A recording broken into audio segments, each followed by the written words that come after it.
हा आहे भाग 9. आय होप तुम्हाला नक्कीच आवडेल आणि जर आवडलाच तर व्हिडिओला लाईक करायला विसरू नका आणि चॅनलवर जर नवीन असेल तर चॅनलला सबस्क्राईब करायला अजिबात विसरू नका. मीरा आणि ऋषभ गाडीतून खालीच उतरले होते. तेवढ्यात कुसुमात्याने ऋषभला बघून आगीमध्ये तेल ओतायचं काम चांगलंच केलं होतं. कुसुमात्याला मीरासोबत आलेलं ऋषभला पाहून अजिबात आवडलं नव्हतं. तिने मीराच्या बाबांना नको नको ते मीराबद्दल सांगितलं होतं. मीराने अजून घरात पायही ठेवला नव्हता. मीराच्या बाबांच्या डोक्यातही मीराबद्दल राग वाढला होता. पण तो सोबत आलेला व्यक्ती कोण असेल हे त्यांनाही माहीत नव्हतं. मीराचे बाबा घराच्या बाहेर आले. ऋषभला बघून ते अगदी चकित झाले. दिसायला अतिशय देखणा त्याच्याकडे बघून असं वाटत होतं की तो खूप मोठ्या घरातील असेल. एखाद्या सिनेमातल्या अगदी हिरोसारखा होता तो दिसायला. त्याची एवढी मोठी आलिशान गाडी आणि सोबत त्याचं रुबाबात राहणं. मीराचे बाबा त्याच्याकडे फक्त बघतच राहिले. मीरा व ऋषभ घरामध्ये आले. मीराचं घर अगदी साधं होतं. ऋषभने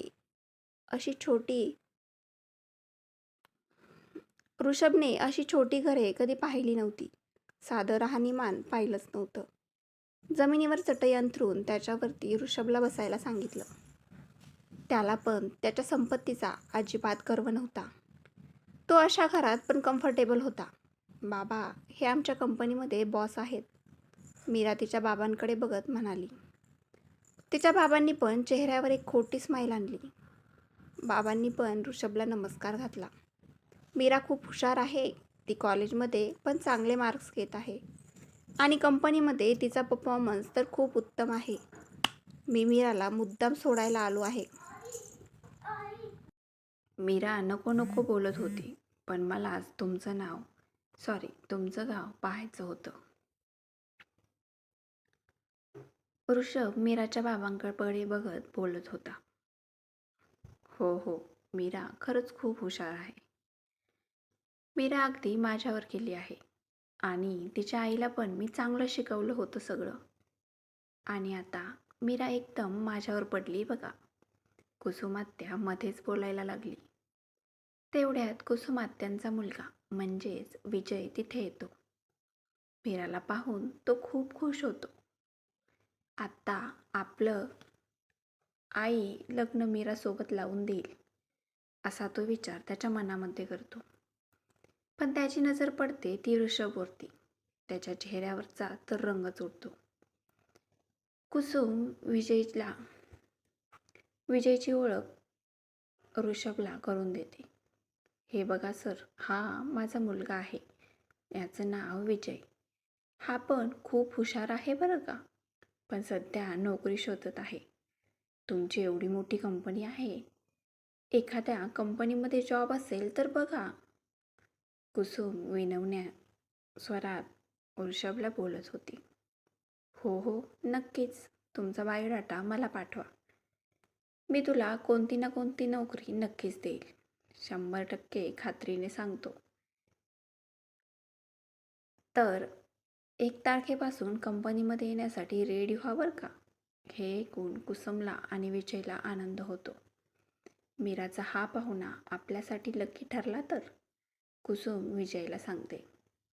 त्यांच्या गप्पा गोष्टीमध्ये टाईम निघून जातो. आता संध्याकाळचे 7 वाजलेले असतात. मीरा स्वयंपाकघरात जाते. स्वयंपाक बनवण्यासाठी तिच्या मागेच आत्या पण जाते. आता आत्या स्वयंपाकघरात खुर्ची घेऊन बसते व मीरा सगळं काम आवरत असते. आत्या फक्त नावाला स्वयंपाकघरात असते. बाकी सगळं काम मीराच करते. स्वयंपाक करता करता आत्या पुन्हा एकदा मीराकडे लग्नाचा विषय काढते.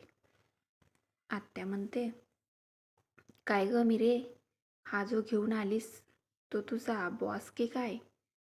तो काय तुझ्यासोबत येण्यासाठी कसा काय तयार झाला? ते पण त्याचं एवढं काम सोडून. नेमकं तुमच्या दोघांचं चाललंय तरी काय? तसं काही असेल तर आत्ताच सांग. आपल्या घरातल्या पोरी असं काही करत नाहीत बरं का. आणि तुझं लग्न ठरलंय बघ. कुसुम मीराला बोलत असते. लग्न ठरलंय? कोणासोबत? मीरा कुसुमला विचारते. कोणासोबत म्हणजे काय? विजयसोबत. चांगला आहे, देखणा आहे आणि आता त्याला नोकरी पण लागली. काय वाईट आहे त्याच्यात? आता तू आलीस तर लग्नच करायचं आणि मग दोघांनी पण पुण्याला राहायला जायचं. कुसुम ओरडत मीराला बोलत होती. कोणी ठरवलं लग्न? आत्या. आणि मुळात मला आत्ताच लग्न करायचंच नाही. माझं अजून वय कमी आहे आणि माझं शिक्षण पण चालू आहे. मीरा अगदी विनम्र स्वरात बोलत होती. वय वाढेल की मग तुझं? का लग्न झाल्यावर तुझी वाढ होणार नाही? आता तू महिनाभर आलीस तर तुझं लग्न करायचंय. मीराची अवस्था आत्ता रडेल की काय अशी झाली होती. आता तिला आलो नसतो तर बरं झालं असतं असं वाटायला लागलं होतं. स्वयंपाक झाला व सगळे जेवायला बसले. ऋषभला जेवणासाठी मीराने ताट वाढलं होतं. ते पण अगदी प्रेमाने दिलं. जेवता जेवता सगळेच जण गप्पा गोष्टी करत होते. तेवढ्यात कुसुमने ऋषभला सांगायला सुरुवात केली. हे बघा सर, आता तुम्ही आलाच आहात तर मीराच्या लग्नापर्यंत थांबा. हे ऐकताच ऋषभला ठसका लागला. मीराने लगेच पाण्याचा ग्लास अगदी तळमळीने ऋषभच्या हातात दिला. ऋषभ आत्ता जरासा शांत झाला. पण मीराची तळमळ बघून घरातले सगळे चकित झाले, खास करून आत्या आणि विजय. ऋषभ हलक्या आवाजात म्हणाला, लग्न आणि कोणाचं? अहो मीराचं हो. मीराचं लग्न कोणासोबत? हा काय, माझा मुलगा विजय. आमचं पहिलंच ठरलं होतं. आत्या अगदी आनंदात सांगत होती. आम्ही तसं पण मुंबईला असतो, पण आता तुमच्या कंपनीत तो काम करणार म्हटल्यावर मीरा आणि विजय राहतील पुण्यालाच. मीराचा आणि विजयचा जोडा खूप छान दिसेल हा. आत्या आनंदाच्या भरात सगळं काही सांगत होती.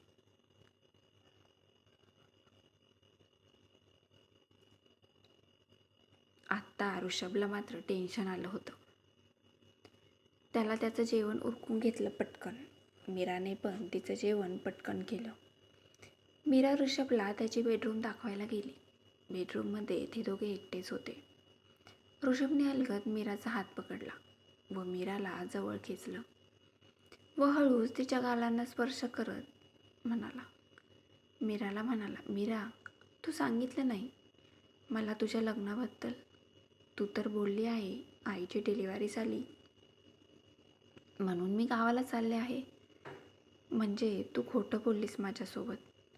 गुपचूप लग्न करणार होती तर तू. ऋषभ नाराजीने बोलत होता. नाही सर, असं काही नाही, मीरा म्हणाली.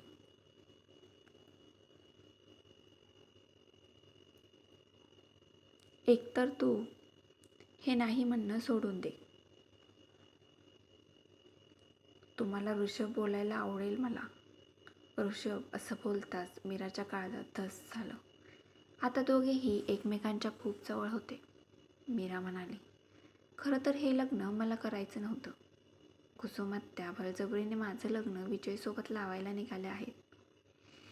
हे मला मान्य नाही, त्यामुळे मी काही लग्न करणार नाही. माझ्या नशिबात काय आहे मलाच माहीत नाही. माझं नशीब मला फिरून फिरून इथेच घेऊन येत आहे. मीरा बोलत होती. तुझ्या नशिबात कोणीतरी हिरो आहे असं वाटतंय. मला तरी तुझ्या नशिबात असंच दिसतंय. असं बोलताच ऋषभने मीराच्या गालावरती हलकासा किस केला. तसं मीराने लाजून ऋषभला झटकलं व ती रूमच्या बाहेर निघून गेली. आता ऋषभ आणि मीराचं प्रेमाचं वारं वाहायला लागलं होतं. त्यांच्या प्रेमाच्या वाऱ्यात खूप मोठे अडथळे होते. इकडे आत्या आणि विजय, तिकडे विनायक आणि चारू. आय होप तुम्हाला हा भाग आवडला असेलच तर व्हिडिओला लाईक करा आणि हो, चॅनलला सबस्क्राईब करायला विसरू नका.